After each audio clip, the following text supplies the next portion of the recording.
اب اس کے بعد یہ ایک سورت جو آ رہی ہے، اس کے بارے میں عام طور پر آپ کو لکھا ہوا مل جائے گا کہ یہ سورہ جو ہے یہ مدنیہ ہے، لیکن یہ کہ یہ اکثر سورتوں کے بارے میں یہ جو آخری ہیں، ہر قرآن مجید میں کوئی نہ کوئی ایک رائے تو لکھی ہے، لیکن جب تفصیل دیکھتے ہیں تو بہت سی آراء ہیں اس میں، یہ کوئی ایک رائے نہیں ہوتی۔ میں نے جب تحقیق کی ہے تو حضرت عائشہ صدیقہ رضی اللہ تعالی عنہ کے قول کے مطابق یہ سورت بھی مکی ہے، مدنی نہیں ہے۔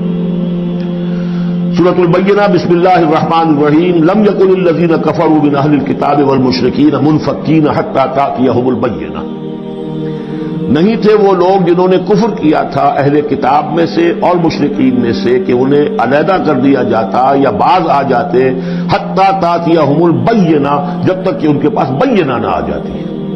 ظاہر بات ہے کہ وہ گمراہی میں مبتلا تھے، کوئی بین چیز آئے، کوئی واضح چیز آئے جس سے کہ ان کو محسوس ہو جائے، شعور ہو جائے کہ ہم گمراہی پر ہیں۔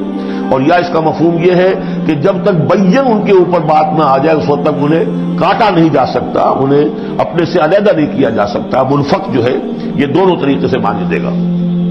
اب قابل غور کیا بات ہے، وہ بینہ کیا ہے؟ رسول من اللہ یتلو صحفا مطہرۃ فیہا کتب قیمہ، ایک رسول اللہ کی جانب سے جو تلاوت کرتے ہیں پاکیزہ اوراق کی، اور وہ فیہا، ان اوراق میں کیا ہے؟ بڑی مضبوط کتابیں لکھی ہوئی ہیں، احکام ہیں اللہ کے۔ کتاب کا لفظ خاص طور پر میں بتاتا آیا ہوں آپ کو کہ یہ احکام شریعت کے لیے آتا ہے۔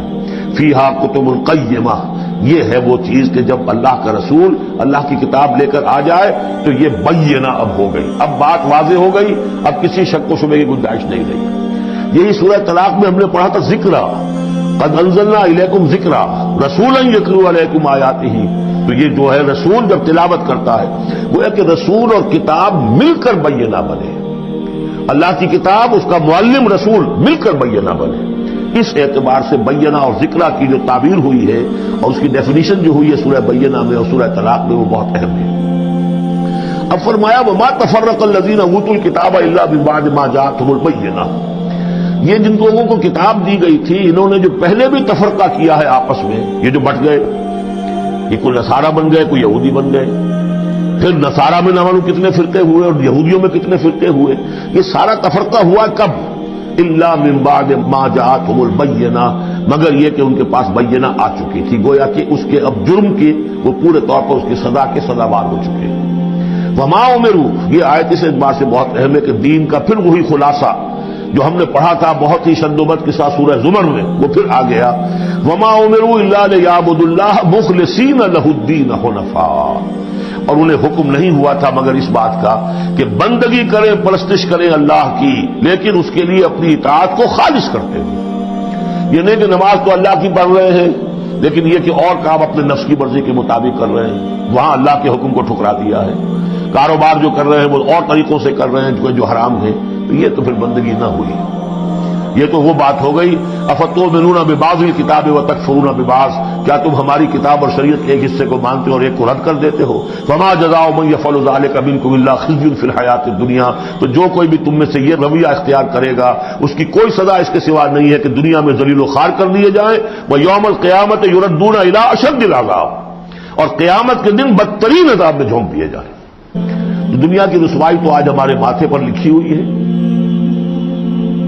1.5 ارب انسان، 1.25 ارب تو کم سے کم ہے، 120-130 کروڑ سے کم نہیں آج مسلمان، عزت نام کی کوئی شے نہیں۔ عالمی معاملات میں بھی ہیو نو سے، کسنمی فرصت کے بھیا کس تھی، ہماری پالیسیاں کہیں اور بنتی ہیں، کہیں اور سے ہمارے بجٹ کے لیے انسٹرکشن کہیں اور سے آتی ہیں، اور تو اور بات ہے۔ تو وما امروا الا لیعبدوا اللہ مخلصین لہ الدین حنفاء، یکسو ہو کر پوری زندگی اللہ کے قانون کے تحت ہوگی تو پھر عبادت قبول ہوگی، ورنہ یہ جو ہے کہ کچھ اللہ کو دو اور کچھ قیصر والا قیصر کو دو، خدا والا خدا کو دو، یہ اسلام میں کوئی قابل قبول نہیں۔ اب اس کے بعد فرمایا وَيُقِيمُ الصَّلَاةَ وَيُؤْتُوا الزَّكَاةَ، اس کے علاوہ وہ نماز قائم کریں، زکوٰۃ ادا کریں۔ بندگی اور شے ہو گئی، نماز اور زکوٰۃ علیحدہ شے ہو گئی۔ بندگی تو اطاعت ہے، زندگی آمد برائے بندگی، زندگی بے بندگی شرمندگی۔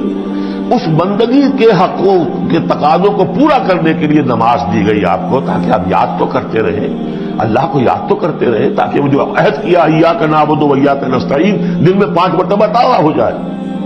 اس کو حفیظ نے کہا ہے سرکشی نے کر دیے دھندلے نقوش بندگی، آؤ سجدے میں گریں لوح جبین تازہ کریں۔ یہ جو ہے اس کے اوپر دھندلے ہو گئے نقوش بندگی. نماز پڑھو تاکہ بندگی کا نقش پھر اور چمک اٹھے. ایاک نعبد و ایاک نستعین کتنی مرتبہ دہراؤ گے سورہ فاتحہ کو ہر نماز میں تو تم اپنے عہد کو تازہ کر رہے ہو. اور زکات دو. وذالک الدین القیمہ یہی ہے سیدھا دین ہمیشہ کا دین. ان الذین کفروا من اہل الکتاب والمشرکین بے شک وہ لوگ جنہوں نے کفر کی روش اختیار کی خواہ وہ اہل کتاب میں سے تھے یہود اور نصارہ والمشرکین خواہ وہ مشرکین میں سے تھے فی نار جہنم خالدین فیہا وہ ہوں گے جہنم کی آگ میں اس میں ہمیشہ ہمیشہ رہیں گے. اولئک ہم شر البریہ یہ یقیناً بدترین خلائق ہے. ان الذین آمنوا وعملوا الصالحات اس کے برعکس وہ لوگ جو ایمان لائے جنہوں نے نیک عمل کیے اولئک ہم خیر البریہ یہ بہترین خلائق ہے. اللہم ربنا اجعلنا منہم اللہ تعالی ہمیں ان میں شامل ہونے کی توفیق عطا فرمائے. جزاؤہم عند ربہم جنات عدن تجری من تحتہا الانہار خالدین فیہا ابدا ان کا بدلہ ہوگا ان کے رب کے پاس وہ باغات رہنے والے باغات ریزیڈینشل گارڈنز جن کے دامن میں ندیاں بہتی ہوں گی اور جس میں وہ رہیں گے ہمیشہ ہمیشہ ہمیشہ ہمیشہ. یہ مقام اور ایک سورہ تغابن جو ہم نے پڑھی تھی اس وقت میں نے وہ بات کا تذکرہ نہیں کیا تھا. دو مقامات قرآن مجید کے ایسے ہیں جہاں جو سائملٹینیس کنٹراسٹ ہے وہ یہ ہے کہ جہنم کے لیے صرف خالدین فیہا آیا ہے اور جنت کے لیے خالدین فیہا ابدا تو یقیناً کوئی نہ کوئی فرق ہے.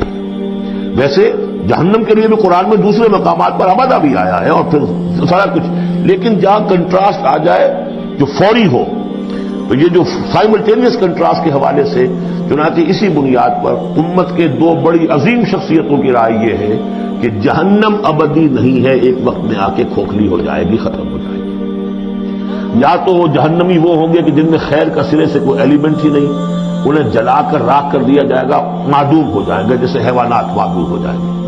اور اگر کوئی خیر کا ایلیمنٹ ہے تو جیسے بھٹی میں چڑھا کر دھو کر کپڑا نکال لیا جاتا ہے ایسے ہی وہ ان کی روح جو ہے وہ نکال لی جائے گی اور وہ پھر جنت میں پہنچ جائیں گے. لیکن یہ عام اہل سنت کا عقیدہ نہیں ہے یہ نوٹ کر لیجئے. کہیں آپ میرے خلاف کوئی فتوی نہ آپ کروا دیں لیکن یہ ہے کہ دو افراد ہیں جو بہت عظیم ہیں. ایک تو یہ کہ جو یہ سمجھیے کہ شیخ اکبر کہلاتے ہیں صوفیہ میں بہت چوٹی کی شخصیت محی الدین ابن عربی. دوسرے وہ شخص کے جو ہر اعتبار سے محی الدین ابن عربی سے بہت شدید اختلاف کرتے ہیں بہت شدید اختلاف امام ابن تیمیہ. اور جو یوں سمجھیے کہ سلفی جو مسلک جو لوگ بھی ہیں دنیا میں ان کے نزدیک سب سے بڑے امام جو ہے سب سے بڑے عالم وہ امام ابن تیمیہ ہے رحمۃ اللہ علیہ ان کی رائے بھی یہی ہے. تو دو عظیم اشخاص کا اس پر متفق ہو جانا متفق گردید رائے بو علی بارائے من تو یہ وہ یقیناً جو ہے اس قابل تھا کہ میں آپ کو اس کا تذکرہ ذکر بتا دوں. رضی اللہ عنہم یہ لوگ جو ہیں وہ لوگ کہ ان الذین آمنوا وعملوا الصالحات اولئک هم خیر البریہ جزاؤہم عند ربہم جنات عدن تجری من تحتہا الانہار خالدین فیہا ابدا رضی اللہ عنہم ورضوا عنہ اللہ تعالیٰ ان سے راضی ہو گیا اور وہ اس سے راضی ہو جائیں گے. جب جائیں گے وہاں تو اللہ تعالیٰ وہ کچھ دے گا کہ راضی ہو جائیں گے. ذالک لمن خشی ربہ یہ ان کے لیے ہے جو اپنے رب سے ڈرتے رہے. اللہم ربنا اجعلنا منہم اللہم ربنا اجعلنا منہم. بارک اللہ لی ولکم فی القرآن العظیم ونفعنی وإیاکم بالآیات والذکر الحکیم.